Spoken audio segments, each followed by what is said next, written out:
Hi అండి, అందరికీ నమస్కారం.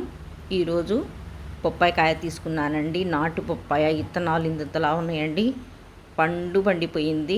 పప్పాయకాయ హల్వా చేసుకుందామని ఒక పెద్ద పప్పాయకాయ అంటే 30 కేజీ ఉంటుందండి.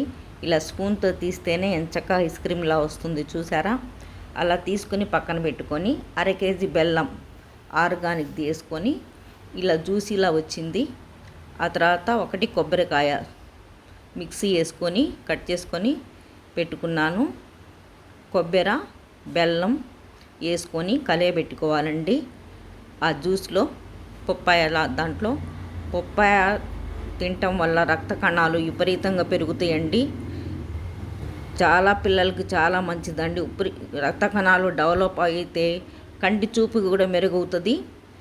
ఆ తర్వాత డ్రై ఫ్రూట్స్ వేయించుకోవటానికి ఒక స్పూను నెయ్యి, బాదం, జీడిపప్పు కొద్దిగా లైట్గా వేయించుకొని కొద్ది దూరగాను అవి పక్కన పెట్టుకోవాలి.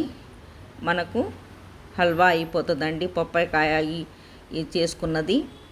బెల్లం ఐరన్ బాగా మంచిది, మోకాళ్ళ నొప్పులు అన్నిటికీ నివారిస్తుంది బెల్లం తినటం వల్ల. ఇలా డ్రై ఫ్రూట్స్ వేసుకుంటే చాలా మంచిదండి. డ్రై ఫ్రూట్స్ వల్ల పిల్లలకి హెల్తీగా ఉంటుంది. ఇలా పైన చల్లుకొని మనం ఇలా తయారు చేసుకుంటే ఎంతో ఆరోగ్యానికి ఎంతో మంచిదండి. ఇలా ప్రయత్నం చేయండి.